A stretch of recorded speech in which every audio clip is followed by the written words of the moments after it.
ओम नमो भगवते वासुदेवाय।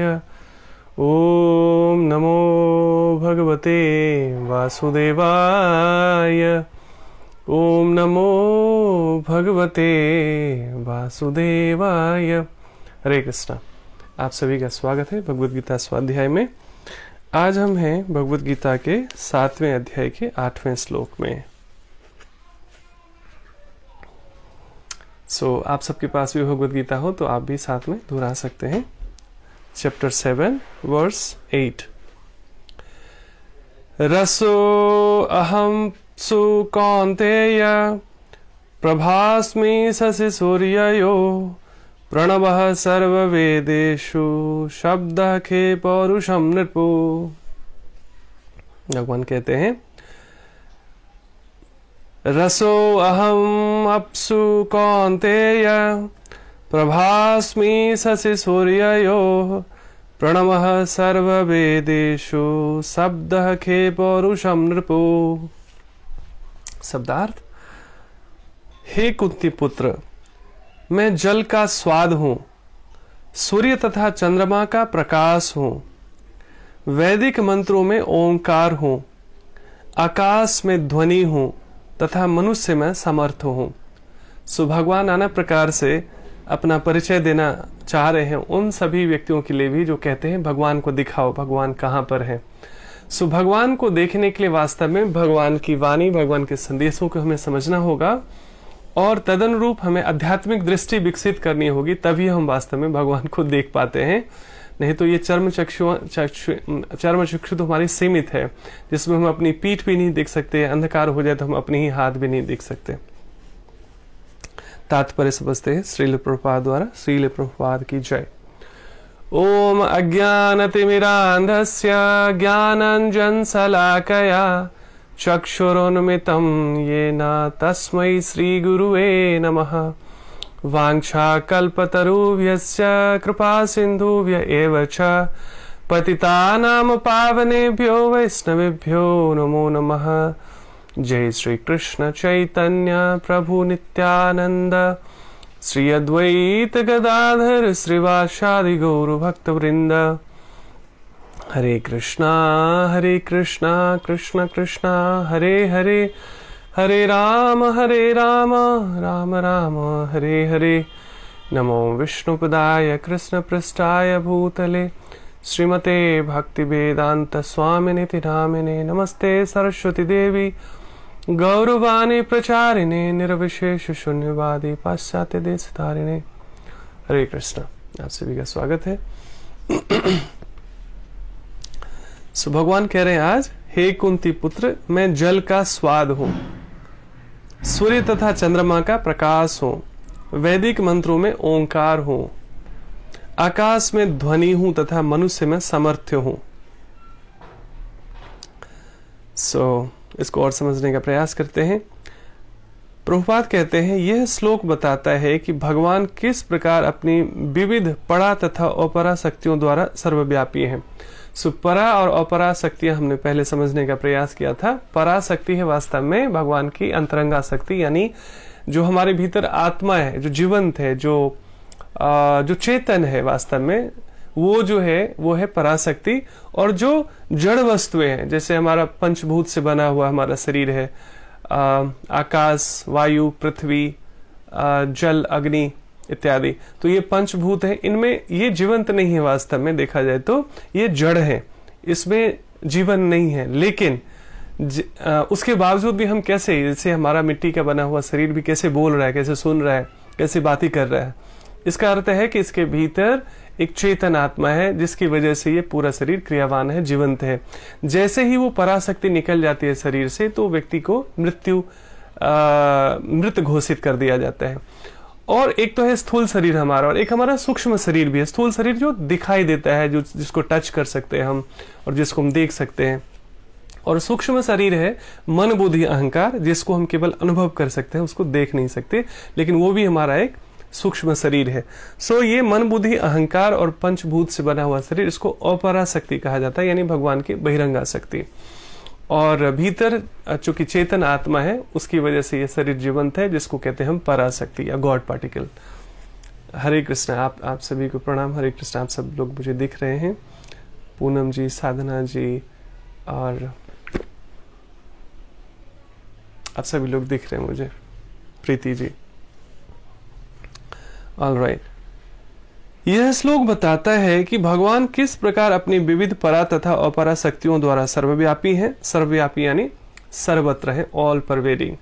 जिस तरह हम सब भी सर्वत्र व्याप्त हैं, लेकिन अपने शरीर के भीतर उसका प्रमाण कैसे चलता है? पूरे शरीर में अगर कोई पिन चुभता हो, एक मच्छर भी काटता हो, तो तुरंत माइंड को इन्फॉर्मेशन जाती है, वहां पर या तो हाथ चल जाता है या वहां से आप हटा लेते हैं पैर को, जहां कहीं भी अगर ऐसी परेशानी होती है तो। सो अर्थात क्या है कि पूरे शरीर में कहाँ क्या घटित हो रहा है आपको खबर होती है, आपको पता होता है, खासकर जब आप जागृत अवस्था में होते हैं। तो उसी तरीके से पूरा ब्रह्मांड ही वास्तव में परमात्मा का शरीर है, और इसी कारण से कई बार उनको आध्यात्मिक दृष्टि से ही देखा जा सकता है। जैसे जब बच्चा माँ के गर्भ में होता है तो माँ का रूप नहीं देख सकता वो, क्योंकि माँ के भीतर ही वो होता है ना। सो उसी तरीके से हम ब्रह्मांड ही जब पूरा शरीर है भगवान का, तो हम भगवान को वैसे कैसे देख सकते हैं? क्योंकि समझिए हम गर्भ सागर में हैं, एक ब्रह्मांडीय गर्भ में है, जिसकी वजह से हम वैसे भगवान को हम महसूस कर सकते हैं, देख सकते हैं, आध्यात्मिक दृष्टि विकसित कर जहां पर भगवान कह रहे हैं जल में मैं स्वाद हूं। परमेश्वर की प्रारंभिक अनुभूति उनकी विभिन्न शक्तियों द्वारा हो सकती है। सो वास्तव में ये भगवत गीता के जो 7वां अध्याय है, जिसका नाम है भगवत ज्ञान, ये विशेष रूप से भक्ति योग के विशेष चैप्टर्स हैं, तो जिसमें एक हमारी ऐसी आध्यात्मिक आंख विकसित होती है जिसमें हम भगवान को भगवान के ही संदेशों द्वारा समझने का प्रयास कर सकते हैं। अपनी बुद्धि, सीमित बुद्धि से हम भगवान को समझ नहीं सकते, इसलिए भगवान को समझने के लिए बेहतर है कि भगवान के ही शब्दों में उसे समझा जाए, उन्हें समझा जाए। परमेश्वर की प्रारंभिक अनुभूति उनकी विभिन्न शक्तियों द्वारा हो सकती है ना। जो शुरू में जो कुछ अनुभूतियां हैं परमात्मा की, उनकी विभिन्न शक्तियों द्वारा हो सकती है, और इस प्रकार उनका निराकार रूप में अनुभव होता है ना। सो कई बार, चूंकि कल का भी हमारा श्लोक था कि अक्सर सामान्य तरीके से लोग हमेशा डिबेट करते हैं इसके ऊपर, भगवान निराकार हैं, कोई कहते हैं साकार हैं। सो साधु कहते हैं भगवान क्यों नहीं निराकार भी हो सकते और क्यों नहीं साकार भी हो सकते? हम केवल अपनी सीमित बुद्धि से हम कैसे बांधने का प्रयास कर सकते हैं उनको, जो असीमित है, अचिंत्य है, beyond our imagination. Lakshmi ji, जय श्री कृष्ण। जिस प्रकार सूर्य देवता एक पुरुष है और अपनी सर्वव्यापी शक्ति सूर्य प्रकाश द्वारा अनुभव किया जाता है, उसी प्रकार भगवान अपने धाम में रहते हुए भी अपनी सर्वव्यापी शक्तियों द्वारा अनुभव किए जाते हैं। अब जैसे 12 बजे दोपहरी हो और आप आकाश की तरफ देखें तो आपको लगेगा मेरे सिर के ऊपर है सूर्य। ये पृथ्वी में जहां जहां तक भी दिन है, वहां वहां जहां भी व्यक्ति देखेगा कि ऊपर देखेगा, उसको लगेगा कि मेरे ऊपर ही है, यानी मेरे शहर में, मेरे घर के ऊपर ही भगवान सूर्य देव है। लेकिन ऐसा नहीं है, वो सर्वत्र व्याप्त है एक ही सूर्य, लेकिन उनका प्रकाश सर्वत्र व्याप्त है। और इसी तरीके से भगवान एक जगह अपने धाम में, वैकुंठ लोक में या गोलोक में स्थित हैं, लेकिन वो ऑल परवेडिंग है, सर्वत्र व्याप्त है। सो एक लाइन बहुत महत्वपूर्ण है, इसको फिर से रिपीट करते हैं। जिस प्रकार सूर्य देवता एक पुरुष हैं और अपनी सर्वव्यापी शक्ति सूर्य प्रकाश द्वारा अनुभव किया जाता है, क्योंकि सूर्य का प्रकाश होता है तो हम समझ सकते हैं कि भाई सूर्योदय हो गया और हम देख पाते हैं सूर्य को भी। उसी तरीके से शरीर में भी आत्मा है, उसका प्रमाण से पता चलता है। जैसे लाइट है कि नहीं है, ये आपको पता चलता है इलेक्ट्रिसिटी से। भाई बल्ब जल रहा है या फैन चल रही है, इसका मतलब इलेक्ट्रिसिटी है। वायर में तो इलेक्ट्रिसिटी है, चाहे वो इन्वर्टर का हो, चाहे डायरेक्ट करंट आ रही हो कहीं से भी, लेकिन इलेक्ट्रिसिटी है, इसके कारण लाइट जल रही है या फैन चल रहा है। उसी तरीके से हमारे शरीर में जो भी कुछ संवेदनाएं हो रही हैं, जो चेतन संवेदनाएं हो रही है, जिसकी वजह से हम सांस ले रहे हैं, हम देख पा रहे हैं, सुन पा रहे हैं, ये सारी जितनी भी चेतन संवेदनाएं हैं, ये प्रमाण है कि शरीर में आत्मा है। और उसी तरीके से जैसे हम घर बनाते हैं तो कितनी युक्तियां करते हैं, अपने आप तो घर नहीं बन जाता। उसी प्रकार से संसार को भी जो कोई बनाने वाला है, भले हमें दिखाई नहीं देता हो, है ना। जैसे मान लीजिए कि बच्चे जब पैदा नहीं हुए तो उससे पहले भी घर बन चुका होता है। सो कई बार बच्चों को लगता है कि ये ना हमेशा ऐसा ही होगा और किसी ने बना दिया होगा, क्योंकि उसने देखा नहीं बनते हुए। इसी तरीके से ब्रह्मांड को बनते हुए हमने नहीं देखा, तो हमें लगता है पता नहीं अपने आप सब कुछ हो गया होगा, लेकिन अपने आप कुछ भी नहीं होता है ना। ये ब्रह्मांडी व्यवस्था है, परमात्मा की व्यवस्था है। हरे कृष्ण आस्था, स्वागत है आपका। सो इसी प्रकार से भगवान के जितने भी बहुत सारे ऐसे क्रियाकलाप है प्रकृति के, जैसे परमात्मा के मैनेजमेंट का, उनके आर्किटेक्चर का, उनकी कलाकृति का, उनकी पेंटिंग का पता चलता है, भगवान कैसे बनाते हैं संसार को।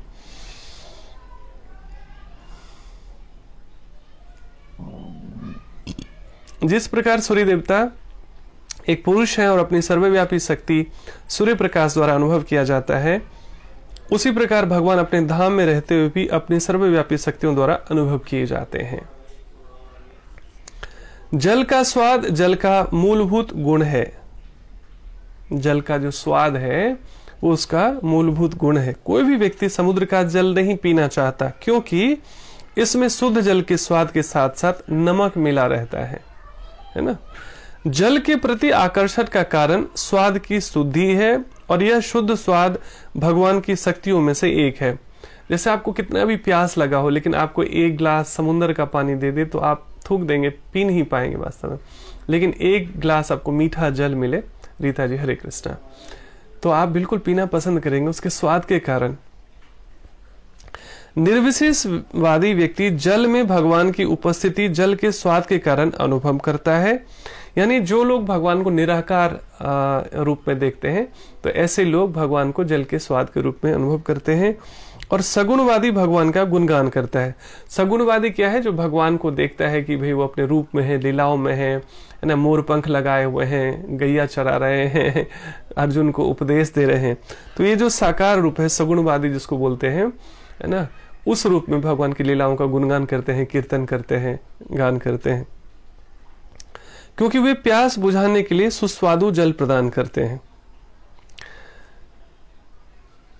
हाँ, अब यहाँ पर ये दो बातें हो गई। एक तो ये है कि जो लोग निराकारवादी हैं वो भी भगवान को मानते हैं, लेकिन वो कहते हैं भगवान का कोई रंग रूप नहीं हो सकता, तो वो भी मानते हैं, भगवत गीता वो भी पढ़ते हैं, लेकिन वो कहते हैं कि जो जल कहते हैं भगवान की मैं जल का स्वाद हूं, तो भगवान को जल के स्वाद में तलाशते हैं।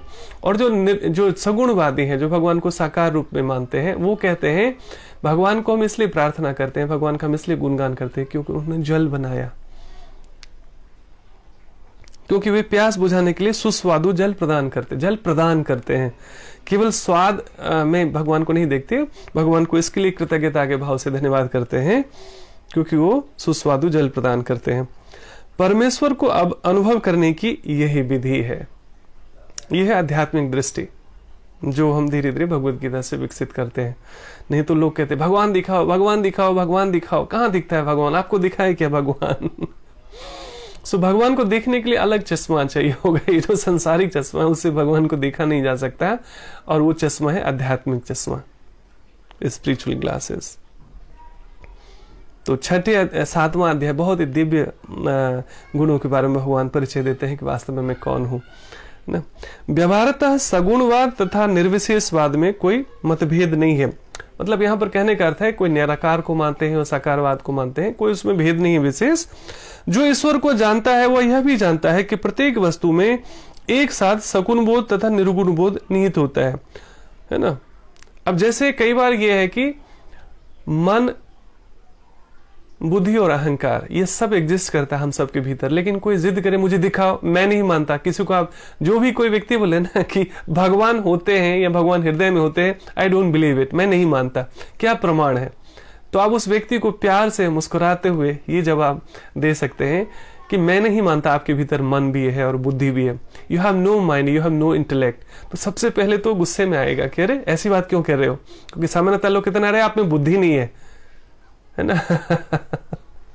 तो जो भी व्यक्ति कहते हैं ना भगवान नहीं होते या भगवान को दिखाओ, उनको हम कह सकते हैं कि आप में बुद्धि नहीं है, आप में मन भी नहीं है। तो बोलेगा ये कैसे कह सकते हैं आप कह सकते हैं कि भाई दिखाओ ना, है तो I want to see it. कोई जवाब है कि उस व्यक्ति के पास? ये सच बात है, हमारे भीतर मन भी है, बुद्धि भी है, जो सूक्ष्म शरीर है, लेकिन उसको दिखाया नहीं जा सकता, उसको प्रमाणित नहीं किया जा सकता, उसको अनुभव किया जा सकता है केवल, है ना। उसी तरीके से भगवान को समझने के लिए, देखने के लिए आध्यात्मिक दृष्टिकोण चाहिए, आध्यात्मिक चक्षु चाहिए। वह यह भी जानता है कि प्रत्येक वस्तु में एक साथ सगुण बोध तथा निर्गुण बोध निहित होता है और इनमें कोई विरोध नहीं है। बहुत सहज है, लेकिन कई बार शब्द कई बार कॉम्प्लिकेटेड रहते हैं। सगुण बोध और निर्गुण बोध जो है, एक तरीके से सगुणवादी सामान्यता है वो जो भगवान को रूप रंग आकार में उनको लीलाओं में देखते हैं, नित्य लीलाओं में देखते हैं। जैसे राम का स्वरूप है, भगवान बुद्ध का स्वरूप है, वराहदेव का स्वरूप है, नरसिंह भगवान का स्वरूप है, कृष्ण का स्वरूप है ना। तो ये है सगुणवादी। ये बड़े सरल भक्त होते हैं, वो नहीं कहते कि भगवान प्रकाश में होते हैं, ज्योति में होते हैं, अरे आप जैसा मानते हो मानते रहो, उसका कोई विरोध नहीं करते वो। लेकिन वो भगवान की नित्य लीलाओं का आस्वादन करते हैं, प्रतिदिन आस्वादन करते हैं। अब कई लोग कहते हैं मूर्ति में भगवान थोड़ी होते हैं। अच्छा, वो ये भी मानते हैं कि भगवान कण कण में होते हैं। जब भगवान कण कण में होते ही आप मानते हैं, तो क्या भगवान मूर्ति में नहीं हो सकते? और वास्तव में क्या होता है कि भगवान तो हर जगह है, लेकिन जैसे कहते हैं ना कि हवा तो हर जगह उपलब्ध होती है, लेकिन जो ठंडी छाव में जो सुकून मिलता है वो धूप की हवा में नहीं मिलती है। जबकि धूप में भी आप चल रहे हो तो वहां भी हवा बह रही होती है, लेकिन जब आप एक पेड़ के नीचे बैठते हैं, कभी आपने बैठा हो तो अनुभव किया हो, मैंने अनुभव किया है लकीली। सो जो हवा, बहती हुई हवा जब एक छांव में महसूस होती है पेड़ के नीचे, वो बाहर धूप में नहीं महसूस हो सकती। उसी तरीके से कई लोग कहते हैं मंदिर क्यों जाते हैं, अरे हमारे इधर ही भगवान है, मन में भगवान है।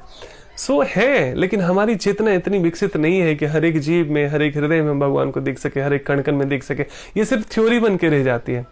सो हमारे मूर्ति में, चाहे वो हम जो निराकारवादी हैं, वो कहते हैं कि भाई ये तो पीतल के बने हैं, ये तो लकड़ी के हैं, ये तो पत्थर के हैं। और विश्वास कीजिए, आज भी मैंने पोस्ट भी किया था फेसबुक पर, मुझे भी अनुभव नहीं था। बचपन से क्या हुआ, हम लोगों का भी जैसे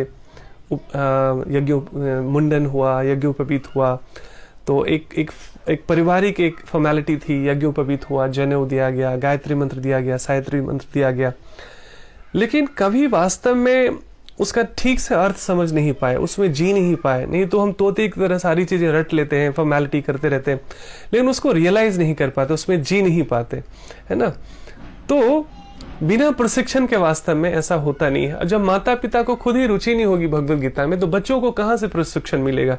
फिर वही फॉर्मेलिटी चलती रहती है, पूजा पाठ कर लो, गायत्री मंत्र कर लो, थोड़ा जप कर लो, ये कर लो, वो कर लो, लेकिन व्हाई क्लियर नहीं होता कि क्यों करना चाहिए, क्यों भगवान से प्रेम करना चाहिए, क्यों संसार में भगवान को मानने वाले लोग भी जीवन भर दुखी रहते हैं, रोते पिटते रहते हैं। सो प्रशिक्षण से पता चलता है वास्तव में, और प्रशिक्षण है भगवान से बड़ा गुरु कौन हो सकता है? कृष्णम बंदे जगत गुरु। सो भगवान को गुरु बनाकर उनके संदेशों में जीना, वैसे ही जीवन जीने का प्रयास करना हमें सारे दुखों से मुक्त कर देता है। और मुक्ति का अर्थ ऐसा नहीं कि मृत्यु के बाद ही मुक्ति मिलती है और आनंद मिलता है। संसार में रहते हुए जब स्वाध्याय से, सत्संग से, साधना से, सेवा से हमारी अज्ञानता दूर हो जाती है, तो धीरे धीरे हम सारे दुखों से, बीमारियों से, कलह कपट से मुक्त हो जाते हैं। इसी को बोलते हैं जीवन मुक्त अवस्था, यानी 100 शरीर मुक्त हो जाना। और ऐसा संभव है, विश्वास कीजिए। I have seen such people luckily, है ना। सो आप भी ऐसा अनुभव कर सकते हैं। और आपकी थोड़ी भी रुचि हुई ना भगवत गीता में, भगवान में, तो धीरे धीरे आप निश्चित रूप से उस यात्रा में चल चुके हैं, जब आप भी इस चीज को रियलाइज कर सकते हैं। ये स्व अनुभूति का मार्ग है वास्तव में। दूसरों को कई बार एक्सप्लेन करना, बताना बहुत मुश्किल है। तो मैंने देखा बहुत लोगों के घर में जो विग्रह होते हैं भगवान के, उनकी इतनी सेवा करते हैं, उनको गेस्ट समझते हैं वो। कई बार अक्सर क्या होता है कि हम लोग ना सुबह से एक बार कभी दाल को पता तो क्या मिस्त्री या कुछ भोग ऐसे ऑफर कर लेते हैं, पूरे दिन उस पर चीटी और लगती रहती है और पता भी नहीं चलता, बस हो गया। मैंने भक्ति मार्ग में सीखा कि जितनी बार भी आप भोजन लेते हैं, उतनी बार सबसे पहले भगवान को ऑफर किया जाए। चाहे आप खा चुके हैं, चाहे आप सुबह स्नान कर चुके हैं, भगवान एक्चुअली ना बाहरी आडंबर से ज्यादा ना प्रेम देखते हैं वास्तव में। भावग्राही जनार्दन, भगवान को 56 भोग का लालच नहीं, उसको हम क्या दे सकते हैं? गंगा का जल यदि हम गंगा में तर्पण करते हैं तो हमने क्या बड़ा उपकार कर दिया गंगा के ऊपर। भगवान जो है प्रेम का आदान प्रदान महसूस करते हैं कि ये फॉर्मेलिटी कर रहा है, कि बस सच में हमसे आदान प्रदान कर रहा है। तो भगवान जो है प्रेम ग्रहण करते हैं, वास्तव में वो स्वीकार करते हैं हमारा आदान प्रदान और हमारा भाव देखते हैं। सो जितनी बार भी भक्त अगर जल भी ग्रहण करते हैं तो भगवान को प्रणाम करते हैं कि हे प्रभु, पहले आप इसका आस्वादन कीजिए, पहले आप इसको ग्रहण कीजिए, उसके बाद हम प्रसाद के रूप में इसे ग्रहण करेंगे। सो ये रेसिप्रोकेशन है। मैंने कई बार एग्जाम्पल दिया, ये एग्जाम्पल्स बार बार हमें अपने बच्चों को भी बताना चाहिए, घर में बताना चाहिए कि भगवान को हम क्या दे सकते हैं, हमारी औकात क्या है और हमारा है क्या। हम 1 रुपया भी लेके आए थे क्या संसार में? जो भी लिया यहीं से लिया, जो दिया यहीं पर दिया, और यहाँ सब कुछ खाली हाथ जाना, यही एक सच्चाई है। ये अलग बात है कि हम लोग केवल सत्संग के समय इस बात से परिचित होते हैं, बाद में सब भूल जाते हैं। नहीं तो व्यक्ति इतना चीटिंग और बेईमानी और धोखा क्यों करता है संसार में, यदि इस सच्चाई को जान ले कि सब कुछ यहीं रह जाने वाला है ना। सो इतने सारे केस, मुकदमे, लड़ाई झगड़े वगैरह क्यों हो रहे हैं? लोग भूल जाते हैं इस ज्ञान को। और जहां जहां धर्महीन समाज होगा, धर्महीन परिवार होगा, धर्महीन व्यक्तित्व होगा, वहां पर कलह होगा, कपट होगा, दुख होगा, व्याधियां होगी। सो धर्मविहीन ज्ञान जो है भर भर के हमारे जीवन में, हम रोबोट बन गए। हमारे बच्चे पढ़ रहे हैं, हम सब भी पढ़ते आए मैकेनिकली। सो हमने जो हमारे एजुकेशन सिस्टम है, स्कूल कॉलेज की जो शिक्षाएं हैं, वो हमें सिखाता है हाउ टू मेक लिविंग्स, आजीविका कैसे जमाना है, जीना है, मतलब कमाना है या सर्वाइवल कैसे कर सकते हैं। लेकिन जीना कैसे है, आर्ट ऑफ लिविंग, और वो भी ब्लिसफुल लिविंग। एक तो होता है वो अमिताभ बच्चन का गाना है ना, ये जीना भी कोई जीना है लल्लू, एक शेर वाला जो वो गाना है, बच्चों को सुनाता है। सो कहता है फिर मैं मर गया, तो बच्चा कहता है अरे लेकिन आप तो जिंदा हो, तो कहता है ये जीना भी कोई जीना है लल्लू। सो वास्तव में जो भगवत विहीन ज्ञान है, भगवत विहीन जीवन है, वो जीवन में मृत्यु के समान वास्तव में। वो बस चलते फिरते लाश के समान है ऐसा जीवन, जहां पर भगवान की शिक्षाएं नहीं है, भगवान का सत्संग नहीं है, भगवान की साधनाएं नहीं है, भगवान के ज्ञान का स्वाध्याय नहीं है। तो वो जीवन दिखता तो है, चलता फिरता है, लेकिन वो चलते फिरते लाश के समान है ऐसा जीवन। लेकिन जैसे ही भगवान का ज्ञान आ जाता है, स्वाध्याय से, सत्संग से, साधना से, तो व्यक्ति खिल उठता है, जीवंत हो उठता है, आनंद से पूरित हो जाता है। और वो उसके आचरण में आपको दिखेगा, उसके व्यवहार में दिखेगा, अनावश्यक वो आनंद में रहता है। कष्ट से कष्ट सहते हुए भी व्यक्ति आनंद में रहता है, मुस्कुराते रहता है दिल से। सामान्यतया बचपन से हम लोगों को सिखाया गया मुस्कुराते रहिए, है ना, और तो क्या, खुश रहिए, क्रोध मत कीजिए, माफ कर दीजिए। लेकिन जो लोग बता रहे होते हैं वो खुद ये सारी गलतियां कर रहे होते हैं, वो खुद भी क्रोधित हो रहे होते हैं, है ना, चिंतित रहते हैं।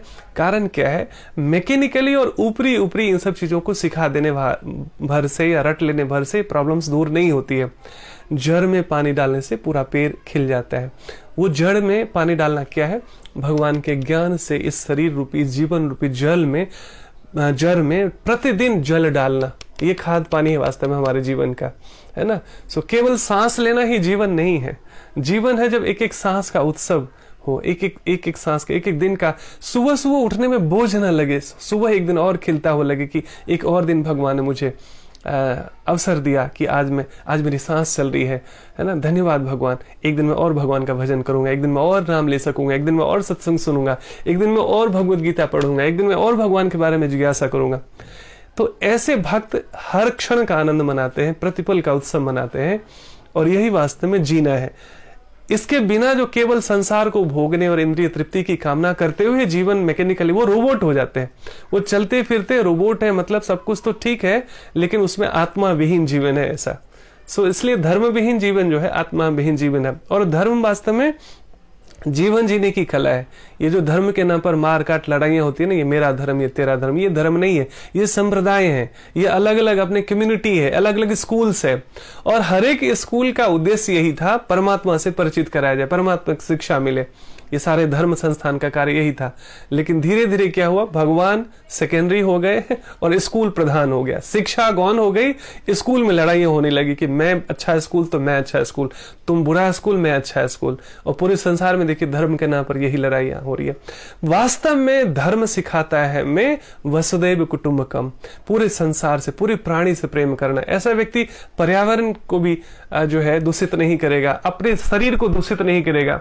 नहीं तो धर्म शिक्षा नहीं होने के कारण पर्यावरण तो छोड़ दीजिए, समाज तो, देश और विश्व तो छोड़ दीजिए, सबसे पहले व्यक्ति खुद को दूषित करता है, प्रतिदिन नशा करता है। चाय कॉफी पीकर भी आप विश्वास की मतलब आपको बुरा लग सकता है, क्योंकि अच्छे से अच्छे लोगों को मैंने देखा, उनको लगता है मैं नशा थोड़ी करता हूं कोई भी। अरे चाय भी एक नशा है। सो जितना जल्दी हो सके ये आपके कल्याण के लिए, किसी और पर उपकार करने के लिए नहीं, आपके लिए है। सो हम चाय पीकर, कॉफी पीकर, मांसाहार करके, नशा करके, है ना, अनावश्यक व्यभिचार इत्यादि करके हम एक्चुअली शरीर रूपी मंदिर को प्रतिदिन दूषित करते हैं, और ये हमारे हाथ में। और फिर हम बीमार पड़ते हैं, फिर हम अशांत रहते हैं, क्रोधित होते हैं, नींद की समस्या आती है, फिर हम भगवान और भाग्य को दोष देते हैं, समाज को, परिवार को और दूसरे व्यक्ति को दोष देते रहते हैं। सो भगवान एक गेस्ट की तरह हमारे घर में रहते हैं विग्रह। तो उनको जितनी बार भी आप जो भी खाते पीते, इवन कुछ खरीदते हैं, कार खरीदा, आपने घर खरीदा, कपड़े खरीदे, तो आइडियली भगवान को मन ही मन करना चाहिए, प्रभु आपका ही दिया हुआ सब कुछ है, ये कृतज्ञता का भाव। और उसके बाद जब आप ग्रहण करते हैं तो उसका एक अलग ही आनंद है। सो इस कृतज्ञता के भाव में इसको प्रसाद कहते हैं। तो मैंने प्रसाद के बारे में जो लोग नए हैं उनको मैं उनके लिए मैं फिर से रिपीट कर देता हूँ कि ये ठीक ऐसा ही है कि आपके घर में 3-4 बच्चे आते हैं और आप सबके लिए कुछ टॉफी, चॉकलेट या मिठाइयाँ लाते हैं। एक सेकंड,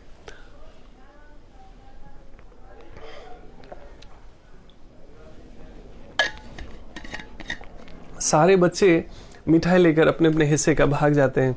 एक बच्चा दौड़ता हुआ आता है, कहता है ये ना आपके लिए एक टॉफी है, मिठाई जो भी है, दिस इज फॉर यू। आप कभी भूलेंगे ऐसा प्रेम का आदान प्रदान? कभी उस बच्चे का प्रेम भूल पाएंगे? आप क्या, आप कैपेबल हैं, आप खरीद सकते हैं, आप ही ने सबको दिया है, यू कैन बाय इट। लेकिन उस बच्चे ने जो अपने हिस्से से ऑफर दिया, भले आप लेंगे भी नहीं, आप लेंगे क्या? बच्चे चाहे कितना भी करे, आप रिटर्न कर देंगे, नहीं बेटा thank you so much, but please आप एंजॉय कीजिए इसको। वैसे ही भगवान हमें प्रसाद जब हम भोग लगाते हैं, भगवान को खाते थोड़ी है वो तो खुश हो जाते हैं, वो कहते थैंक यू, तुम्हें हम याद तो रहे, कृतज्ञता का भाव तो तुम्हें विकसित हुआ मेरे बच्चे, और फिर वो हम रिटर्न ही तो कर देते हैं, कहाँ लेते हैं भगवान। सो इस फीलिंग से हमें एक्चुअली ना ऑफर करना चाहिए भगवान को हर एक चीज का। पूरा जीवन उत्सव बन जाता है। जीवन बहुत सहज है वास्तव में, अज्ञानता के कारण हम लाइफ को कॉम्प्लिकेट कर लेते हैं। भगवान इस तरह से, जब भी हम भगवान का विग्रह या मंदिर बनाते हैं घर में या मंदिर में, भगवान ऐसे प्रतिदिन जितना जितना हमारा उनसे प्रेम बढ़ता है उनके विषय में, और हम नजदीकियां हम बढ़ाते हैं उनको समझते समझते, तो भगवान नित्य ऐसी लीलाएं करते हैं, तरह तरह के आदान प्रदान करते हैं। ऐसे मुझे कई लोग मिले जो कहते हैं सुबह सुबह मुझे इंट्यूशन आता है कि आज भगवान कह रहे हैं मुझे खीर पूड़ी खाना है ना।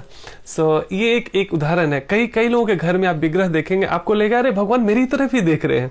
जो भी व्यक्ति उनके तरफ देखे सबको लगता है मेरी तरफ, अब लगता है जैसे बोल पड़ेंगे। स्वाध्याय, सत्संग और साधना से जब तक हमारी चेतना शुद्ध नहीं होती तब तक हमें ना वो मूर्ति दिखते हैं, वो पीतल दिखते हैं, वो लकड़ी दिखते हैं, वो पत्थर दिखते हैं, वो कैलेंडर दिखते हैं, वो चित्र दिखते हैं, रेसिप्रोकेशन नहीं होता। तो ये कहीं ना कहीं हमारी प्योरिटी में कमी होती है। बट जैसे जैसे जैसे जैसे सच में हम प्योरिटी की तरफ बढ़ते हैं, भगवान के ज्ञान से परिचित होते होते, तो भगवान वास्तव में ऐसे आदान प्रदान करते हैं, बिलीव मी। और इसको केवल ना, इसको दूसरों को बताना बहुत मुश्किल है, आप खुद ही इसे रियलाइज कर सकते हैं कुछ चीजों को ना। और ऐसा संभव है, विश्वास की, जैसे करोड़ों लोग हैं, ऐसे लाखों लोग हैं, है ना। दुनिया केवल ना डाउट में रहती है, शोध ही नहीं करते, वो सत्य की तलाश में ना केवल 2-4 चीजें नेगेटिव पकड़ के मान बैठते हैं कि भगवान नहीं होता, ऐसा कुछ नहीं होता, ये नहीं होता। अरे अब इस मार्ग में बढ़िए, कितना आनंद है पल पल में, प्रतिदिन का इतना आनंद, एक एक सांस का इतना उत्सव है जिसे कोई स्वयं ही समझ सकता है। इसको बताना भी बहुत मुश्किल है वास्तव में।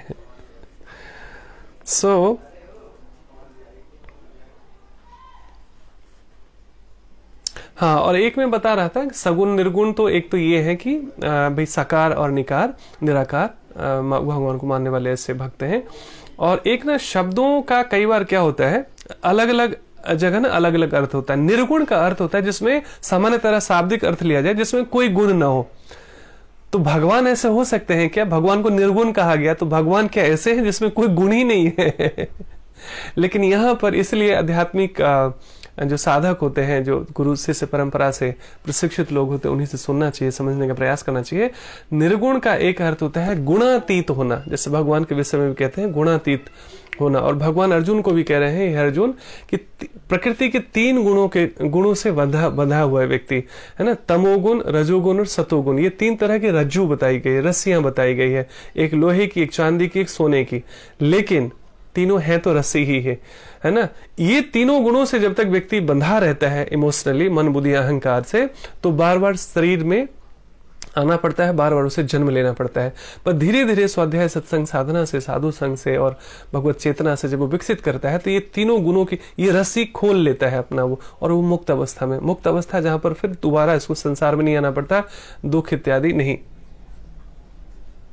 जिनकी गिनती ना हो वो निर्गुण, हाँ कह सकते हैं, उस अपरंपार की जिसको अपनी बुद्धि से कोई गिन नहीं सकता। और निर्गुण का अर्थ होता है जो ये 3 तरह के प्राकृतिक गुण है ना, तमोगुण, रजोगुण और सतोगुण, इन तीनों से गुणों से जो बंधा ना हो, जो मुक्त हो, वही परमेश्वर है, वही परमात्मा है। और वो भगवान शुरू से कह रहे हैं, हाँ है ना, वही भगवान कह रहे हैं अर्जुन को भी और हम सबको कि निर्गुण बनो, गुणातीत बनो, मन इन तीनों रस्सियों से भी पार कर जाओ।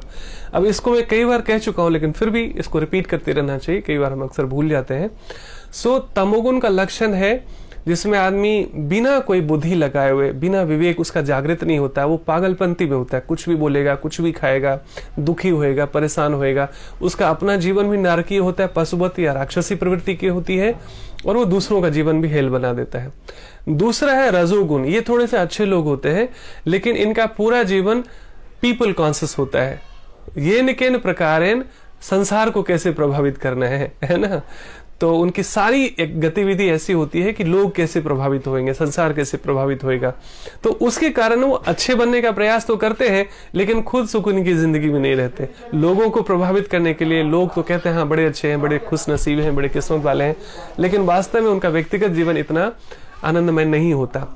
तीसरे होते हैं व्यक्ति सतोगुण वाले। सतोगुण वाले ऐसे लोग हैं जिनको योग में रुचि होगी, सात्विक आहार में रुचि होगी, है ना, सेवा में रुचि होगी, सत्संग में रुचि होगी, है ना, साधना में रुचि होगी, है ना, परोपकार में रुचि होगी। इस तरह के जितने भी गुण जिस व्यक्ति में भी आपको मिलता हो, है ना, इसमें दोनों चीज मिला रहता है। आधा इसमें रहता है सतोगुण, आधा रहता है रजोगुण। जैसे आप देखेंगे तथाकथित जितने भी कुछ भी दान या कुछ ऐसे सेवा के कार्य किए जाते हैं, उसमें कहीं न कहीं लोग प्रभावित भावना भी जुड़ी रहती है कि मेरा नाम लिख दिया जाए, मुझे माला पहना दिया जाए, मेरा सम्मान किया जाए। बुरा नहीं है, जो लोग कुछ भी नहीं करते कैपेबल होते हुए भी, अगर कोई नाम के लालच में भी, एक फोटो खिंचाने के लिए, एक सेल्फी के लिए भी, है ना, एक माला के लिए भी अगर वो अच्छा कार्य करता है, तो वो लाखों लोगों से बेहतर है जो कैपेबल है, खुद कुछ नहीं करते, लेकिन कोई व्यक्ति अगर दान करके या उपकार करके कुछ अपना नाम लिखवाना चाहे, अरे सेल्फी डाल दे फेसबुक पर, तो उसकी निंदा करते हैं वो, है ना। यद्यपि सतोगुणी दान या सतोगुणी सेवा ये होती है, कहते हैं कि एक हाथ से किया गया सेवा या दान दूसरे हाथ को भी पता ना चले, है ना। तो सभी लोग लेकिन चेतना की एक ही स्तर पर नहीं है। इसमें आगे अध्यायों में हम बढ़ेंगे तो हमको पता चलेगा भोजन भी 3 प्रकार का होता है, सतोगुण, रजोगुण, तमोगुण का। दान भी 3 प्रकार की होती है, सेवा भी 3 प्रकार की होती है, तपस्या भी 3 प्रकार की होती है ना। तो धीरे धीरे हम समझेंगे। तो ये है mode of ignorance, mode of passion, mode of goodness. लेकिन ये हो गया तमोगुण, पागलपंती, ये तो कुछ भी खाने पीने जीने का इसका कोई पशुवत चेतना, राक्षसी प्रवृत्ति रहती है, पशुवत चेतना रहती है। दूसरा व्यक्ति है थोड़ा सा मनुष्य के स्तर पर होता है, लेकिन इसका जीवन भी, व्यक्तिगत जीवन बहुत सुकून में नहीं रहता है, क्योंकि पूरे जीवन से केवल संसार को प्रभावित करने के लिए हर एक चीज करता है। घर, मकान, एजुकेशन, शादी ब्याह, कपड़े, जो भी करता है उसको लगता है काश कोई तारीफ करे, अरे काश कोई इंप्रेस हो जाए, और लगे कोई तारीफ कर दे तो लगता है हाँ पैसा वसूल हो गया। और हम सब उसी कैटेगरी में है। ऐसा नहीं सोचना चाहिए कि कोई तिलक लगा लिया हो, धोती कुर्ता पहन लिया हो और भगवान का भजन कर रहा हो तो हम सतोगुण में उठ गए हो। We are all in that category. So कभी हम सतोगुण में रहते हैं, कभी तमोगुण में, कभी रजोगुण में, है ना। उसके बाद है सतोगुण में। सतोगुण में मैंने बताया था उसकी आध्यात्मिक चर्चा में, आध्यात्मिक सेवा में, संघ में रुचि होगी, अच्छा कार्य करने में, दान करने में, है ना, भगवत चर्चा सुनने में, तीर्थ यात्रा करने में, इन सब चीजों में, ऐसे लोगों से अधिक जुड़ने में, बातें करने में बहुत इंटरेस्ट रहेगा। अब जैसे ना कई हमारे जैसे मित्र होते हैं, कई रिलेटिव्स होते हैं, तो बार बार जिद करते हैं कि अरे आप घर पे नहीं आते, आप कहे तो मैं आ जाता हूँ या आप ही आइए। ऐसा नहीं है कि जाना चाहिए, हम सब लोग, कोई ऐसा तो नहीं है कि आध्यात्मिक लोग में प्रगति कर गए, संसार में ही रहते हैं, तो कई बार शादी में, पार्टी में एक दूसरे के यहाँ जाना आना लगा रहता है। लेकिन सच पूछा था, जब आपका हायर टेस्ट डेवलप हो जाता है ना, तब आप ये विचार करते हैं कि जब मैं वहां जाऊंगा इस तरह श्रम करके, तो वहां पर चर्चा क्या होगी, है ना, चर्चा क्या होगी इधर उधर की बातों में भगवान की चर्चा तो कम से कम नहीं होगी। लेकिन जब हम भक्ति में प्रगति करते हैं, तो जब हम रिश्तेदारों से भी मिलने जाए, दोस्तों से मिलने जाए, मित्रों से भी मिल जाए, तो संग लेने के लिए नहीं, देने के लिए जाना चाहिए। संग लेना मतलब क्या हुआ कि आप बहुत अध्यात्म के मार्ग में चल पड़े, थोड़ा सा पौधा उगा और फिर आपने संसारिक संग ज्यादा कर लिया, तो संसारिक संग करने वाले लोगों की संख्या ज्यादा है, तो आपको सिनेमा में, सर्कस में, पार्टी में, पॉलिटिक्स में, संसारिक, इसको बोलते हैं ग्राम्य कथा, मतलब संसारिक इधर उधर के कचरा में ही आपने उनका संग कर लिया, तो आप देखेंगे आप उतनी देर के लिए अनकंफर्टेबल हो जाएंगे, क्योंकि वहां प्रेम की बातें हुई नहीं, अध्यात्म की बातें हुई नहीं, है ना, ध्यान या सत्संग की बातें हुई नहीं। सो वहां पर क्या होगा, आपकी एनर्जी ड्रैग हो जाती है, तो ऐसा व्यक्ति आपकी एनर्जी ड्रैग कर लेता है, यू विल फील अनकंफर्टेबल। दूसरी तरफ अगर आप मैच्योर हो गए हैं, और तभी संग देना चाहिए, कहते हैं तभी किसी डूबते हुए को बचाना चाहिए जब आपको खुद अच्छे से तैरना आ गया हो, नहीं तो हम तो डूबे सनम तुमको भी ले डूबेंगे, है ना। रीता जी, हरे कृष्णा। सो कहने का मतलब क्या है कि हमें जाना चाहिए, लेकिन हम इतने स्ट्रांग हो जाए कि हम उनका संग दे सके, अर्थात हम जितनी देर रहे उसमें संसारिक बातें भी थोड़ी होगी, इधर उधर की बातें होगी नेचुरली, लेकिन आप उससे अनमनस्क रहे। जैसे ना काला शीशा रहता है, तो ना धूप आती है लेकिन बहुत कम आती है, अधिक से अधिक रिफ्लेक्ट कर जाती है सूर्य का प्रकाश काला शीशा। यद्यपि लीगली वो अलाउड नहीं है, क्योंकि एक से एक दुनिया में एक से एक नमूने हैं जो उस काले शीशे का दुरुपयोग करते हैं। एनीवे, सो कहने का मतलब क्या है, संग ऐसा करना चाहिए कि आप संसारिक संग करेंगे, थोड़ा प्रभाव तो पड़ता है, लेकिन ऐसे लोगों को संग देने का प्रयास करना चाहिए, और अधिक से अधिक ऐसा संग लेने का प्रयास करना चाहिए जहां पर आपको एनर्जी मिले, जहां पर आप नरिशमेंट मिले, जहां आप पॉजिटिव हो जाए, थोड़े से आप मोटिवेटेड हो जाए, और वो केवल हो सकता है जहां पर स्वाध्याय, सत्संग, साधना इत्यादि की चर्चा होती हो, है ना। इसीलिए हम लोग ज्यादातर ना अवॉइड करते हैं, है ना, ऐसा संग लेने में। सो कई लोग नाराज हो जाते हैं, तो बाद में धीरे धीरे हम उनको समझाते हैं कि देखिए हमें ऐसी कोई प्रॉब्लम नहीं है, लेकिन वास्तव में हम लोग के इतने प्रोग्राम्स होते हैं ना कि हमें फुर्सत ही नहीं होती कहीं बेकार के मिलने जुलने की। हाँ, बहुत आवश्यक हो गया तो कई बार जाना भी पड़ता है। कई बार ना शादी में समस्या हो जाती है कि भाई जाना भी है, रिश्तेदार है, लेकिन वहां पर ऐसे ऐसे गाने बजते हैं, ऐसे ऐसे ठुमके लगते हैं, तो आपको लगता है भैया लेकिन जब आप मैच्योर हो जाते हैं तो कितना दुनिया कुछ भी करता रहे, आप कंटेमिनेट नहीं होते। बट फिर भी हम हैं तो संसार में ही ना कुछ तो प्रभावित हम हो ही जाते हैं। तो जितना संभव उसके balance is all about life, क्योंकि आप संसार में रह रहे हैं, और प्रयास करना चाहिए प्रेम और करुणा से उन सबको भी हम भगवान का संग देकर, भगवान के बारे में अधिक से अधिक चर्चा करके, संसारिक बातें कम से कम करके उनका भी उद्धार कर सके, उनको भी हेल्प कर सके, ऐसा किया जा सकता है।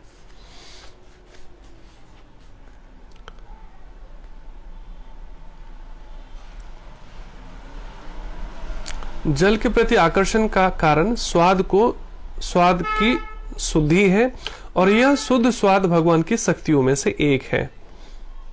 निर्विशेषवादी व्यक्ति जल में भगवान की उपस्थिति जल के स्वाद के कारण अनुभव करता है, और सगुणवादी भगवान का गुणगान करता है, क्योंकि वे प्यास बुझाने के लिए सुस्वादु जल प्रदान करते हैं। परमेश्वर को अनुभव करने की यही विधि है, भगवान स्वयं कह रहे हैं। हाँ, रीता जी कह रहे हैं सफर बहुत लंबा है, ऐसा नहीं सोचना चाहिए।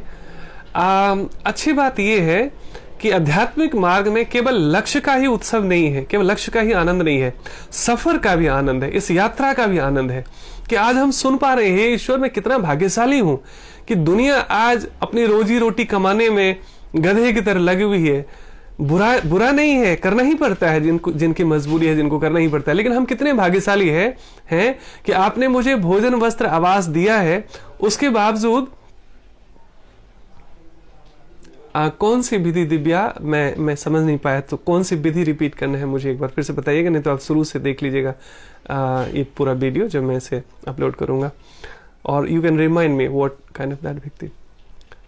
भटक भी जाते हैं, ये ह्यूमिलिटी है आपकी रीता जी। मैं जानता हूँ आप कितने शुद्ध भक्त हैं, आस्था आपके बारे में खूब तारीफ करती रहती है। मैं अभी कहूँगा विद्या, सो आई हैव नो आइडिया, सो कौन सा मैंने बताया, सो वो फ्लो पता नहीं कहाँ था, मैं किसी चीज के, so I will complete my I will finish my lecture and then you can watch the video once I upload it. तो सो रीता जी, मैं आपको जानता हूँ, आप जो है भगवान के बहुत शुद्ध भक्त हैं और आपकी बातों से मैं बहुत प्रभावित होता हूँ जब आस्था आपकी तारीफ करती है ना। तो ऐसे व्यवहार से, बातों से पता चलता है। और माँ बच्चे में, माँ और बेटी में तो अंतरंग संबंध होता है, बहुत करीबी का संबंध होता है।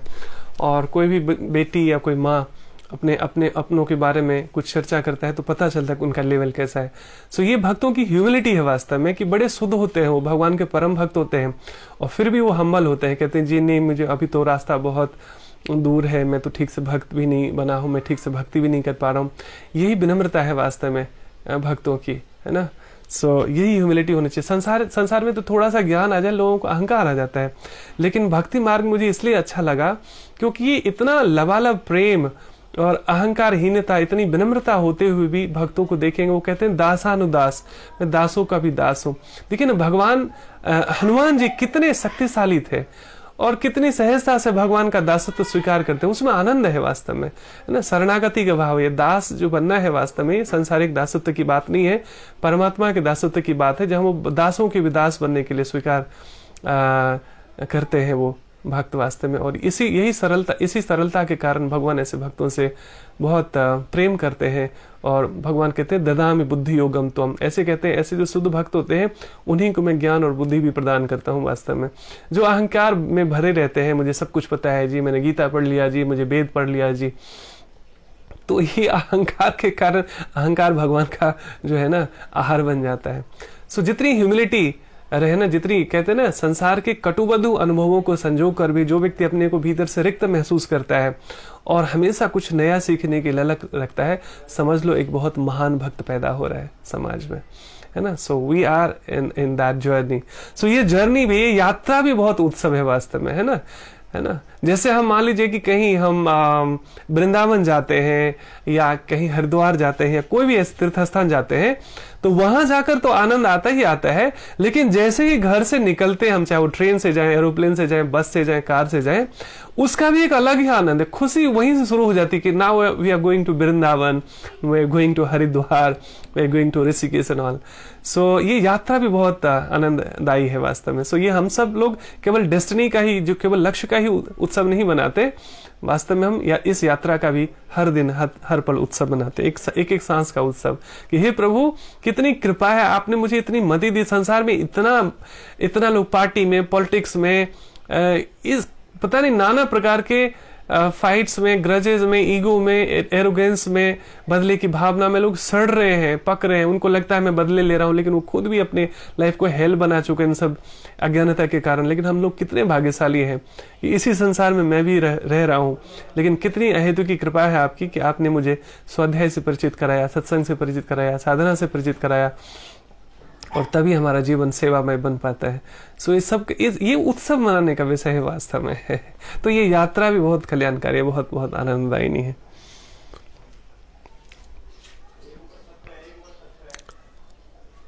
जो ईश्वर को जानता है वह यह भी जानता है कि प्रत्येक वस्तु में एक साथ सगुण बोध तथा निर्गुण बोध निहित होता है और इनमें कोई विरोध नहीं है। जैसे सूर्य और सूर्य के प्रकाश में कोई अंतर नहीं है वास्तव में, है ना। तो जो लोग जो है ना सूर्य भगवान को निर्गुण रूप में मानते हैं, तो समझिए भगवान के प्रकाश को या ब्रह्म ज्योति को ही भगवान के रूप में मानते हैं, कोई दिक्कत नहीं है ना। और कोई लोग भगवान को साक्षात रूप स्वरूप में, लाइक उनको साकार रूप में मानते हैं, तो वो भी दोनों ही हाथ में लड्डू है वास्तव में। कोई साकार को माने, निराकार को माने। असली बात यह है कि आप साकार, मैंने कल भी बताया था ये चीज, कि आप साकार को मानते हैं, निराकार को मानते हैं, इसमें युद्ध करने, लड़ने, डिबेट करने के बजाय ये देखना है कि हम जिनको भी मानते उनकी कितनी मानते हैं, है ना। अब कोई राम के भक्त हैं और आपस में भाई भाई में बरसों से मुकदमा चल रहा है, तो कैसा राम भक्त हुआ फिर, है ना। तो शिव जी के भक्त होकर और फिर भी इतनी जो है माफ नहीं कर पाता किसी को, ग्रजेज रखता है हृदय में, तो कहाँ का शिव भक्त हुआ। भगवान शिव तो इतने कृपालु हैं, दयालु हैं कि एक व्याधा गया था शिकार करने, है ना। आज एकादशी का दिन है तो मुझे याद आ गया ये कथा भगवान की कृपा से, कि वो शिकार करने गया था। पूरे दिन वो ढूंढता रहा, शिकार नहीं मिला। संध्या हो गई, तेज बारिश होने लगी, है ना। और वो भूखा प्यासा, उसको लगा कि अब मैं इतना अंदर आ चुका हूं जंगल में, अगर मैं वापस गया तो पता नहीं किसका शिकार हो जाऊंगा, कौन सा जंगली जानवर मुझे खा जाएगा। सो बेहतर है कि मैं पेड़ के ऊपर चढ़कर पूरी रात्रि किसी तरह से गुजारता हूं। तो धीरे धीरे वो पेड़ पर चढ़ गया। भगवान की पता नहीं कैसी योजना थी, काल की ऐसी विधि थी, उसका दिन पूरा हो गया था। उस पूरी रात भीगने के कारण, ठंड के कारण, और पूरे दिन वो भूखा प्यासा और थका हुआ था, इसके कारण उसका प्राण निकल गया। तो वहां से यमदूत आते हैं कि भाई इसको नरक में ले जाना है, पूरे जीवन इसने जो है पाप पूर्ण कार्य किए हैं और इसको तो नरक मिलेगा पहले। तुरंत वहां से शिवलोक से शिवदूत आते हैं, कहते हैं नहीं नहीं नहीं, अब आप इनको नहीं ले जा सकते, आपको नहीं पता है आज एकादशी का दिन है, पूरे दिन इसने व्रत किया है, कुछ खाया पिया नहीं है। और फिर देखिए ये बेलपत्र का पेड़ है, बेलपत्र के पेड़ के नीचे पत्थर जो खड़ा रखा हुआ है वो शिव जी है। और जब ये पेड़ पर चढ़ रहा था, इसके ऊपर बारिश की जल की बूंदें और बारिश हो रही थी, इसके शरीर से होते हुए जल वो शिव जी के ऊपर पड़ रहा था। और इसने पूरे दिन का व्रत किया, शिव जी का अभिषेक किया, अपने पूरे शरीर को समर्पित कर दिया इसने। और जब ये चढ़ रहा था तो बेलपत्र के कई सारे पत्ते टूटकर शिव जी के ऊपर चढ़ रहे थे, मतलब उस पे पड़ रहे थे। तो शिव जी तो इतने खुश हो गए इससे कि इसको अब आप नरक नहीं ले जा सकते, इसकी सारी गलती माफ हो गई। वो दंडवत करते हैं, कहते हैं शिव जी जो अवधूत हैं, शिव जी इतने कल्याणकारी हैं, वो भोले बाबा है, उनसे हम लोग बहस नहीं कर सकते। अगर साक्षात शिव जी प्रसन्न है तो हमारी क्या बिसात कि इसको हम नरक में लेके जाए। तो ऐसे अनेकों कथाएं हैं। तो भगवान अहेतु की कृपा किस वे करते हैं कुछ पता नहीं चलता। सो 3 तरह की कृपा होती है वास्तव में, 3 तरह की सिद्धियां कही गई है। पता नहीं कितना टाइम हो गया, मैंने ज्यादा समय ले लिया, बस जल्दी से वाइंड अप करता हूं। मैंने पहले भी चर्चा की है। सो 3 तरह की सिद्धियां होती है वास्तव में। सिद्धियां मतलब एक तरह से शुद्धियां और लिबरेशन या एकम्प्लिशमेंट कहते हैं इसको इंग्लिश में, लेकिन ये शब्द कई बार बहुत मुश्किल होता है ना। सो कहने का मतलब क्या है कि भगवान हम सबसे इतनी अहेतु की प्रेम करते हैं। हम ही नालायक बच्चे हैं जो अपने उस परम माता पिता को भूल जाते हैं, संसार के ही क्यों कहां कैसे में उलझे रहते हैं और दुखी रहते, परेशान रहते। भगवान कहते हैं अरे तुम मेरे शरण में आ जाओ, तुम सुखी हो जाओगे। लेकिन हमारी बुद्धि ऐसी है, कलयुगी बुद्धि, कि हम इस व्यक्ति में, उस चीज में, ऐसी वस्तुओं में, ऐसे यहाँ वहां सुख ढूंढते रहते हैं। और संसार सूखा है, वहां सूखी जगह से हम सुख ढूंढते हैं तो कहां से सुखी होंगे। तो भगवान स्वयं आनंद कंद है वास्तव में। सो ऐसे आनंद कंद भगवान से हम जितना ज्यादा जुड़ते जाते हैं, स्वयं जो आनंद का स्रोत है उससे जुड़ेंगे तो क्या मिलेगा, आनंद मिलेगा। ऐसा आनंद जो कभी खत्म नहीं होता।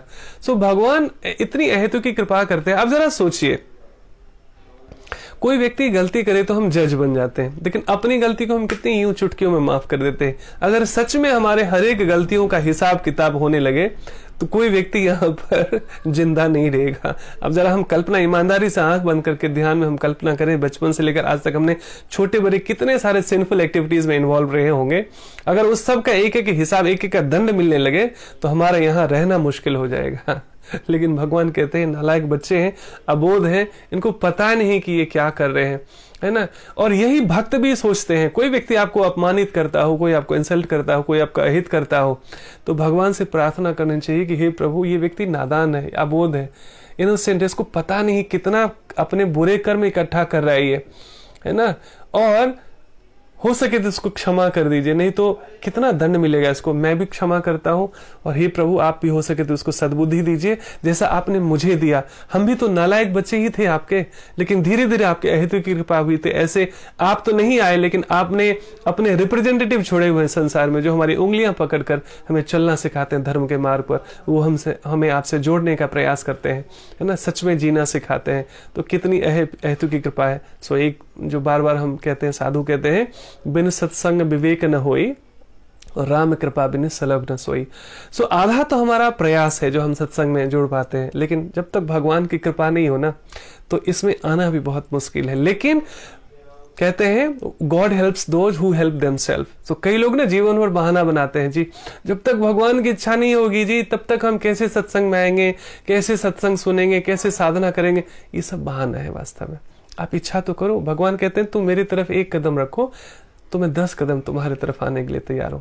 और भगवान कहते हैं कि तू तेरे काम में तो मैं अपने धाम में, तू मेरे नाम में तो मैं तेरे काम में, है ना। सो भगवान ऐसे आदान प्रदान करते हैं ना, यम यम वापि स्मरण भावम, है ना।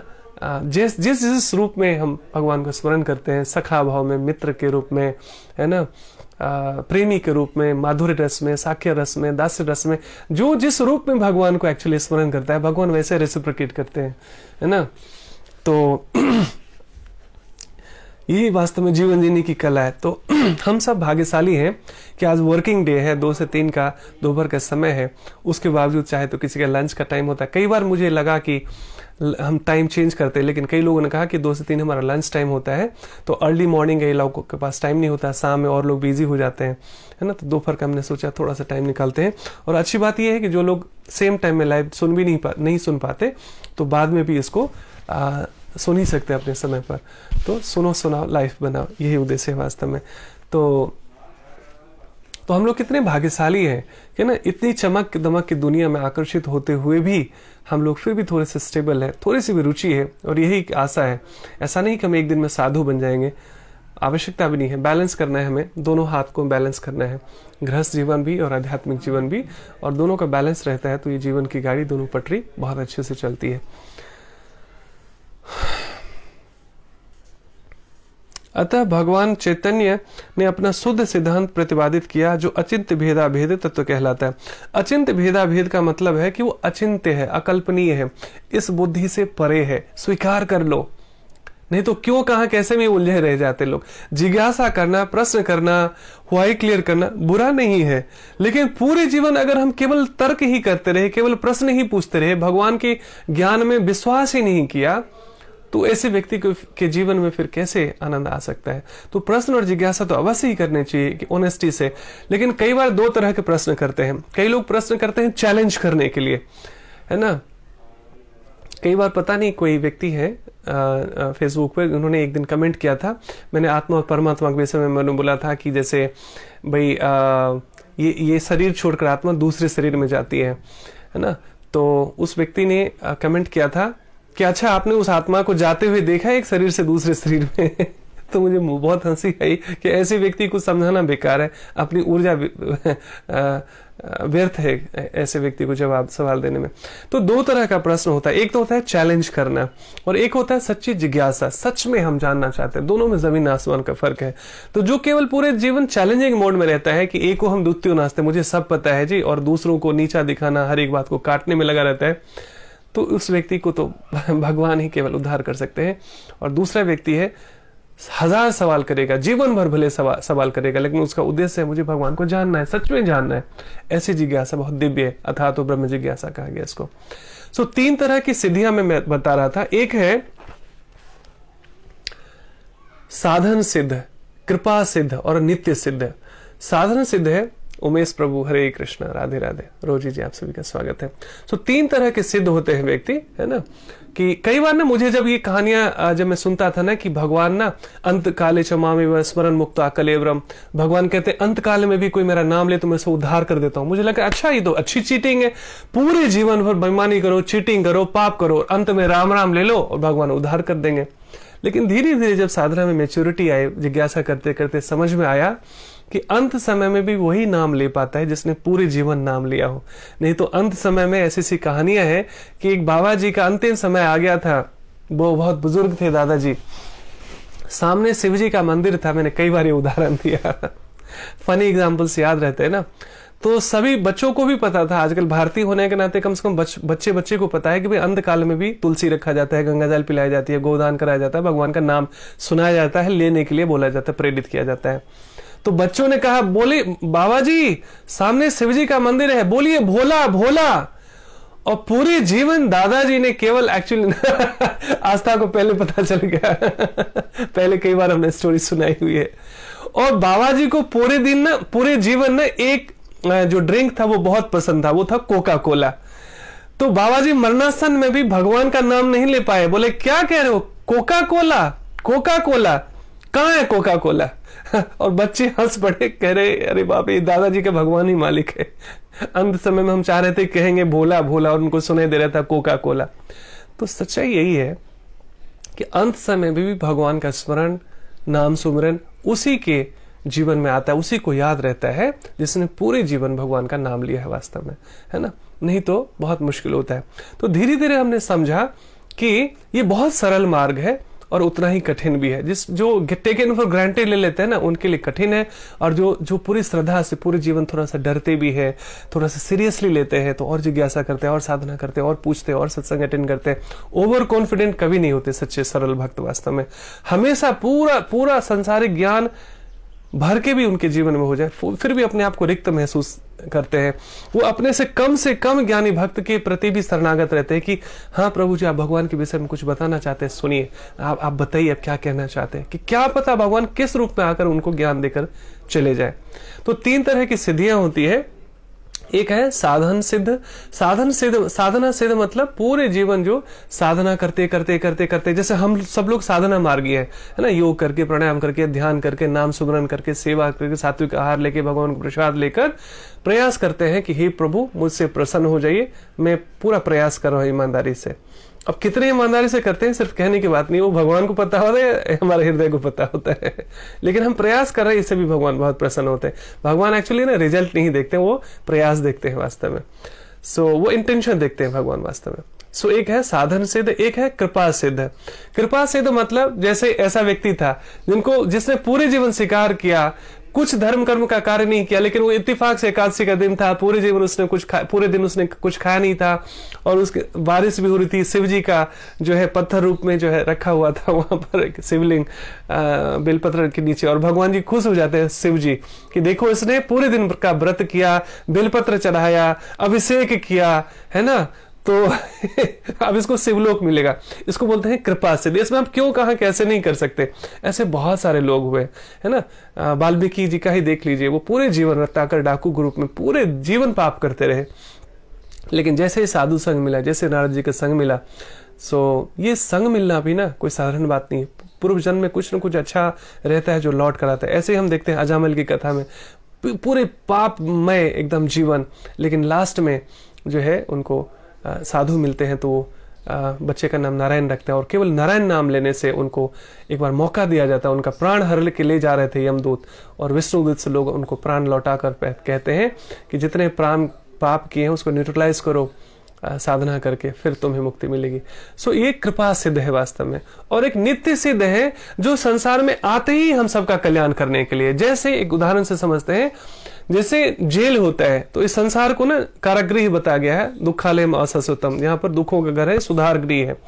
लेकिन यहाँ पर भी जेल में कई बार ना, जेल में आता है सुधार करने के लिए, लेकिन जेल से भी लोग कई बार बड़े अपराधी बन के निकलते हैं, या जेल से ही इतनी यारी दोस्ती हो जाती है, आसक्त हो जाते हैं कि उनको मुक्त कर दिया जाए तो भी वो बार बार जेल में आ जाना चाहते हैं। इसलिए संसार में लोग बार बार यहाँ आना चाहते हैं। यही इस जेल से ही आसक्ति हो जाती है, प्रेम हो जाती है ना, अपने बच्चों से, घर से, पति से, पत्नी से, पता नहीं किस किस से। और भगवान कहते हैं तुम्हें यही अच्छा लगता है, जेल ही अच्छा लगता है, एज यू विश, जाओ पुनरपि जननम पुनरपि मरणम पुनरपि जननी जठरे शयनम, जाओ तुम्हें यही अच्छा, जेल ही अच्छा लगता है, एज यू विश। सो भगवान हमारे अल्प स्वतंत्रता का ख्याल रखते हैं, कहते तुम्हें यही अच्छा लगता है मेरे बच्चे, जाओ फिर सुखी रहो, यदि तुम्हें इस दुख में ही सुख दिखता है तो। और उस जेल में ना एक जेलर होता है, जो होता तो जेल में है लेकिन वो कैदी नहीं होता है ना, he is not the prisoner, he is the care taker of that prison, है ना, जेल। सो कहने का मतलब क्या है, उसी तरीके से बहुत सारे साधु और अवतार आते हैं, तो वो ऐसा नहीं कि वो अपने कर्मों के भुगतान के लिए आते हैं, भगवान के वो रिप्रेजेंटेटिव होते हैं, हम जैसे भटके हुए जीवों का उद्धार करने के लिए आते हैं, है ना। तो जेल में जैसे जेलर कैदी ना होकर सुधार गृह का मालिक होता है, उसी तरह से हमारे जीवन में साधु संत आते हैं। तो 3 चीजें हैं, साधना सिद्ध, जो हम सब लोग साधना करते भगवान को इंप्रेस करने का प्रयास कर रहे हैं, कृपा सिद्ध, जब कई बार अचानक, ये तो लॉटरी लगने वाली बात होगी, लेकिन लॉटरी तो रिस्की है ना, तो लॉटरी के भरोसे नहीं रह सकते आप, कर्मठ होना पड़ेगा हमें, कुशलता से कार्य करना पड़ेगा, पुरुषार्थ करना पड़ेगा धर्म में मार्ग पर चलने पर। और तीसरा है साधन सिद्ध। तो ऐसे जो साधन सिद्ध पुरुष हैं वो मिलते उन्हीं को हैं जो कहीं न कहीं भगवान की कृपा थोड़ी सी है ना, और जो साधना में भी प्रगति कर रहे हैं, जो प्रयास कर रहे हैं, है ना। तो इस तरीके से संभव है। ये धर्म का मार्ग बहुत कठिन नहीं है, बहुत सहज है और थोड़ा थोड़ा ही सही। अच्छी बात यह है कि हम थोड़ा थोड़ा ही सही करके हम इस सत्संग में आ रहे हैं। All right, thank you Divya for your compliment. Khatvang Maharaj की स्टोरी है, मुझे याद नहीं आ रहा रोजी जी, कभी मैं देखूंगा। बहुत सुंदर रोजी जी कि आप पढ़ते भी हैं। गीता का 2.721 में भी बताया है कि अंतिम समय में भी नाम लेने पर भगवान उसको पापों से मुक्त कर देते हैं। जी जी जी, बिल्कुल ठीक बात है, बिल्कुल ठीक बात है। भगवान जो भी कहते हैं ना उसको तो अकाट्य है, वो कोई काट ही नहीं सकता वास्तव में, लेकिन उसको अच्छे से समझने की आवश्यकता होती है। मीनाक्षी जी, देर आए दुरुस्त आए। आप लोग आते हैं तो मुझे भी, आप लोग ना बैटरी है हमारी, पता है। आप लोग आते हैं तो मैं भी चार्ज रहता हूं हमेशा, क्योंकि पता है ये मल्टीप्लाई होती है एनर्जी। लाइक माइंडेड लोगों का जब अधिक से अधिक ग्रुप होता है ना, तो ये अकेले का मार्ग है ही नहीं है। कलयुग में खासकर अकेले की साधना, अकेले की भक्ति है ही नहीं। तो जितने लाइक माइंडेड लोगों का समूह होता है तो मल्टीप्लाई होता है, खुशियां मल्टीप्लाई होती है। अकेले व्यक्ति कितना हंस सकता है, लेकिन 10 लोगों के ग्रुप में हो, एक व्यक्ति मुस्कुराएगा, पूरा ग्रुप मुस्कुराने लगता है। सो एक व्यक्ति के आनंद, एक व्यक्ति के जीवन में आनंद आने से सबके आनंद में, जीवन में आनंद उतरने लगता है। तो ऐसे हमें ऐसे ही एक दूसरे को प्रयास करते रहना चाहिए, मोटिवेट करने का, एक दूसरे का हाथ बटाने का, है ना। और थैंक यू सो मच, आप सभी का बहुत बहुत धन्यवाद। आज हमने टाइम थोड़ा सा ज़्यादा ले लिया। आई होप कि आप फिनिश्ड, कि आप थोड़ा बहुत बाकी रह गया। अच्छा, थोड़ा रह गया, बस जल्दी से फिनिश कर लेता हूँ मैं। सूर्य तथा चंद्रमा का प्रकाश भी मूलतः ब्रह्म ज्योति से निकलता है, जो भगवान का निर्विशेष प्रकाश है। यानी सूर्य का प्रकाश भी जो है, कई बार तो भगवान आगे इसी में 7वें अध्याय में कहेंगे कि मैं चांद और सूरज की के रूप में मैं, ये दोनों मेरी आंखें हैं। तो ना जो लोग भगवान को कहते हैं कि हम नहीं देख सकते, तो उनको देखना चाहिए चांद और सूरज को कि ये भगवान की आंखें हैं। 2 मिनट रुक जाओ मानव। जो सूर्य और चांद का भी प्रकाश है वो भगवान के ही प्रकाश से प्रकाशित है। प्रणव या ओंकार प्रत्येक वैदिक मंत्र के प्रारंभ में भगवान को संबोधित करने के लिए प्रयुक्त दिव्य ध्वनि है। जैसे हम कुछ भी शुभ कार्य करते हैं, जितने भी वैदिक मंत्र हैं उसमें शुरू में ओम लगाए जाते हैं। सो वो भगवान का ही स्वरूप है, इसलिए ओम लगाया जाता है। चूंकि निर्विशेषवादी परमेश्वर कृष्ण को उनके असंख्य नामों के द्वारा पुकारने से भयभीत रहते हैं, अतः वे ओंकार का उच्चारण करते हैं। भगवान के हजारों नाम हैं, लेकिन जो ऐसे निराकारवादी ज्यादातर ओंकार कहते हैं। एक बार ओंकार मैंने बता दिया, भगवान का नाम ले लिया, और इसमें कोई आपत्ति नहीं है, कुछ गलत भी नहीं है। किंतु उन्हें, लेकिन भगवान के जो भक्त होते हैं वो भगवान के हजारों सहस्त्र नाम लेने में आनंदित होते हैं। भगवान के इतने नाम है, खुश होते हैं वो। जैसे कोई छोटी सी बच्ची हो, पापा के 3-4 नाम हो, तो कहेगा अच्छा पापा आपके इतने नाम है, वो एक्साइटेड में खुश होएगी। और बच्चा बड़ा हो जाता कहेगा अरे पापा आपके इतने सारे नाम क्यों हैं। तो ये फर्क है। जो भक्त का हृदय बहुत सरल है, वो बच्चे जैसी सरलता सहजता में रहते हैं, बड़े आनंदित होते हैं भगवान के एक एक रूप रंग लीलाओं में। अनुभूति नहीं होती। ओंकार कृष्ण का शब्द स्वरूप है। कृष्ण भावनामृत का क्षेत्र व्यापक है, यानी बहुत वर्सेटाइल है। और जो इस भावनामृत को जानता है, 2 मिनट मानव, हाँ, वह धन्य है। जो कृष्ण को नहीं जानते वो मोहग्रस्त रहते हैं। अतः कृष्ण का ज्ञान मुक्ति है और उनके प्रति अज्ञान बंधन है। कृष्ण का ज्ञान मुक्ति है और उनके प्रति अज्ञान बंधन है। मतलब क्या है? मुक्ति और बंधन का 2 बड़ा सूत्र वास्तव में प्रभुपाद यहाँ लास्ट में देखे गए। भगवान को जानना ही मुक्ति है। भगवान को जान लिया तो स्वयं को भी हम जान लेते हैं, और भगवान को नहीं जानना ही बंधन है ना। तो संसारिक ज्ञान केवल भर भर के हो जाएगा, किलो के भाव से तुम्हें संसार से ही बांधता है, संसार में ही रुचि पैदा करता है, संसार में ही रस लेने लगता है। लेकिन जैसे जैसे भगवत ज्ञान में जाते हैं तो पता चलता है कि इस लोअर टेस्ट से भी कुछ हायर टेस्ट है। इस निम्न रस में, जो संसारिक में इधर उधर की निंदा सुनने में, करने में हम रस ले रहे थे, ये बहुत निम्न स्तर का रस है। ये असली स्वाद यहाँ पर है। तो इसका स्वाद इसको मिल गया, वही वास्तव में संसारिक जो इधर उधर छोटी छोटी जो क्या करना चाहिए, पॉइजनस रस होता है, जो हमें कंटेमिनेट करता है, अशुद्ध करता है, उससे हम निकल पाते हैं। हरे कृष्णा। बहुत बहुत धन्यवाद आप सबके धैर्य के लिए। आप सभी का दिन शुभ हो, मंगलमय।